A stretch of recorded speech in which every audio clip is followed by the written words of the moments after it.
pessoal, tudo bem? Para quem não me conhece, o meu nome é Thaís Reis Oliveira, eu sou repórter da Carta Capital e além das minhas funções habituais, desde que começou essa quarentena, eu tenho mantido também esse programa aqui no canal da revista. Se essa é a primeira vez que você me vê ou se essa é a primeira vez que você assiste um vídeo da Carta Capital no YouTube, eu peço que, por gentileza, se inscreva, ative o sininho aqui embaixo para receber o nosso conteúdo em primeira mão daqui em diante.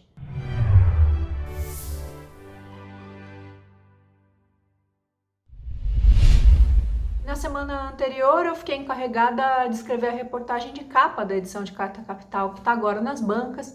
E dentre as entrevistas que eu tive o privilégio de fazer, eu conversei com a Jurema Werneck. A Jurema é diretora da Anistia Internacional aqui no Brasil e é também uma das feministas negras mais respeitadas do país, tem um trabalho prolífico de décadas. E no finalzinho da nossa conversa, a Jurema fez uma declaração que me deixou pensando e eu queria compartilhar essa declaração com vocês.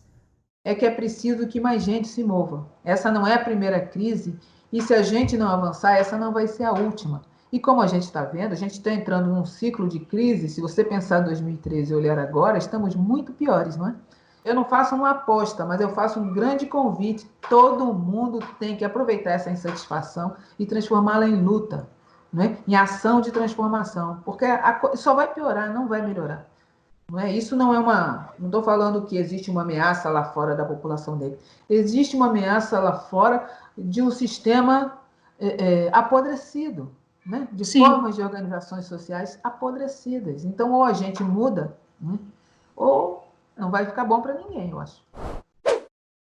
É importante esclarecer que a gente não tem um manual de como as pessoas que não sofrem diretamente com o racismo podem se aliar à luta antirracismo. Por um lado, a gente tem pessoas que acreditam que os detentores do poder, no caso os brancos, devem ceder o seu espaço para que os negros possam eles mesmos falar a respeito do racismo. E de outro lado, você tem pessoas que acreditam que os brancos devem usar eles mesmos essa visibilidade para falar da questão racial com outros brancos. Num país onde os pretos e pardos são mais de 50% da população e mesmo assim, sendo maioria, sofrem com os horrores do racismo de forma tão ou mais grave que os negros americanos, que compõem pouco mais de 10% da população americana, não dá para acreditar que o racismo brasileiro é obra do acaso ou, como querem alguns outros aí, um mero fruto da meritocracia.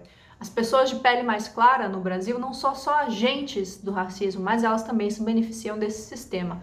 E é por isso que eu resolvi gravar esse vídeo, para falar com as pessoas que, embora não sejam vítimas de racismo, queiram participar dos processos para acabar com o racismo de fato. E não para se sentirem melhor consigo mesmas e nem para receber talvez uns tapinhas nas costas virtuais, mas sim para promover mudanças estruturais na nossa sociedade.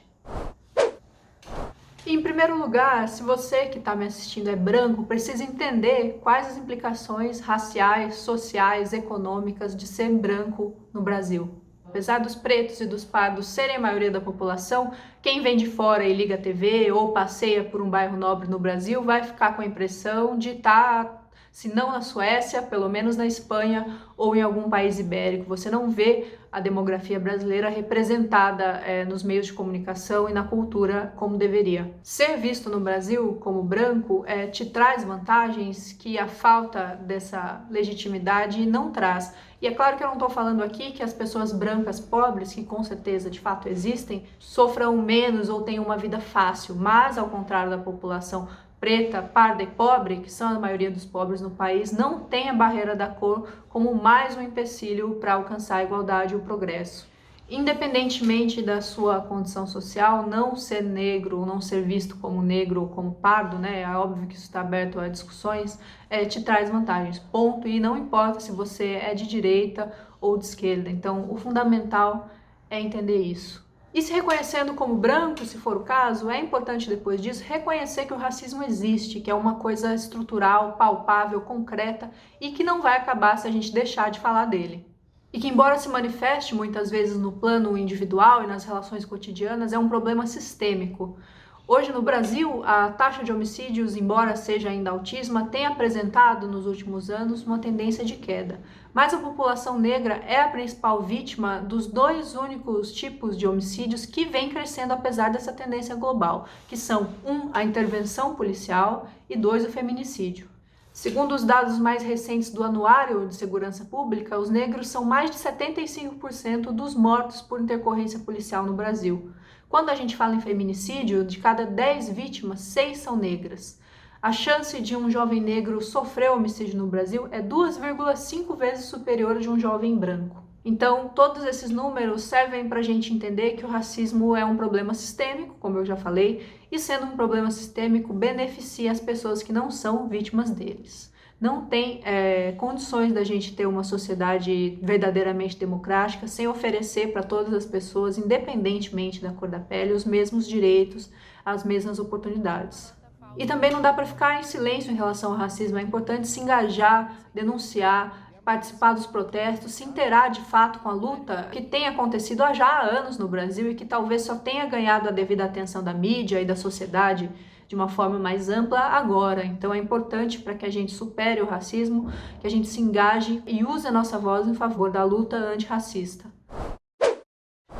E outra questão fundamental é se conectar com as pessoas negras que estão à sua volta. Faça um exercício, conte quantos amigos negros próximos você tem, quantas pessoas negras no seu trabalho estão em cargos gerenciais, não apenas naquelas posições mais subalternas, quantos autores negros, escritores negros, cineastas negros, músicos negros você acompanha e admira, enfim, é preciso um esforço para ouvir, para se conectar com o outro, e isso passa por abrir os olhos para a história, para a produção negra, para as ideias negras que estão fervilhando aí no Brasil e que muitas vezes, por esse racismo sistêmico, não aparecem para a outra metade da população. E além desse esforço no seu círculo pessoal, eu acho importante também ler, consumir o trabalho de ativistas negros, de intelectuais negros, de comunicadores negros. Aqui no YouTube mesmo você tem vários canais que fazem um trabalho primoroso, fundamental. Então é importante saber do outro, né? E eu queria recomendar um livro sobre esse tema, é o melhor livro recente, na minha opinião, que é um livro chamado Um Defeito de Cor, cuja autora é a Ana Maria Gonçalves. Apesar desse nome, esse não é um livro sociológico, ele é um romance, é um calhamaço de 1000 páginas, mas que é muito rico em detalhes e que explica de maneira primorosa a história do Brasil. Então, se for para ler um único livro sobre a questão racial no Brasil, eu recomendaria esse livro da Ana Maria, se chama Um Defeito de Cor. E você tem aí vários outros intelectuais produzindo coisas fundamentais que dá para encontrar até mesmo na internet. Angela Davis, Patrícia Hill Collins, os brasileiros Silvio de Almeida, Djamila Ribeiro, literatura com Conceição Evaristo, Carolina Maria de Jesus, Franz Fanon. Então tem muita produção de autores intelectuais negros do mundo todo que está disponível aí ao alcance de 2 ou 3 cliques. E uma outra autora que eu queria destacar é a Toni Morrison. A Toni é uma escritora norte-americana cujo maior legado para a literatura dos Estados Unidos é ter oferecido personagens negros que não são bidimensionais, são personagens vibrantes, eles têm contradições, eles são vistos como pessoas de fato que têm várias facetas. E a Toni, já há muitas décadas, tem defendido que os brancos tomem uma posição mais atuante, né, na luta contra o racismo e que se responsabilizem pelo racismo. Segundo ela, é dos brancos a grande responsabilidade de erradicar o racismo.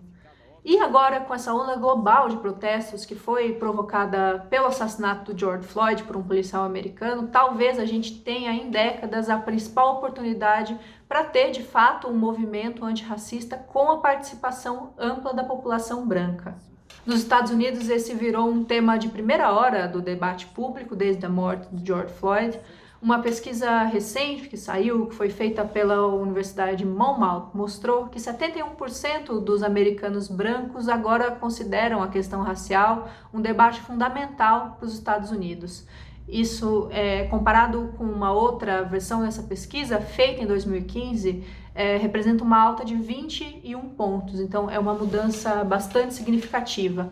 E esses mesmos pesquisadores também concluíram que mais da metade dos americanos concorda agora que a polícia age com mais brutalidade quando a vítima é negra.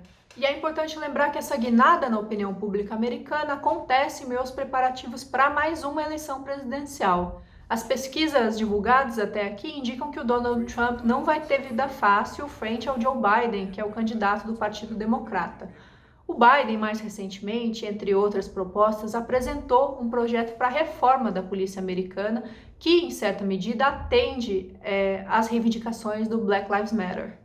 E num país igual ao Brasil, que tem mais de um George Floyd morrendo por dia, também pode ser assim. Mas a gente precisa construir esse debate juntos, tem que aproveitar essa janela juntos. Então, o meu recado é esse. Se você chegou até aqui, eu agradeço e peço que você compartilhe esse vídeo, que deixe um comentário aqui embaixo e espero vocês na semana que vem para mais uma edição do Câmera na Mão. Abraço!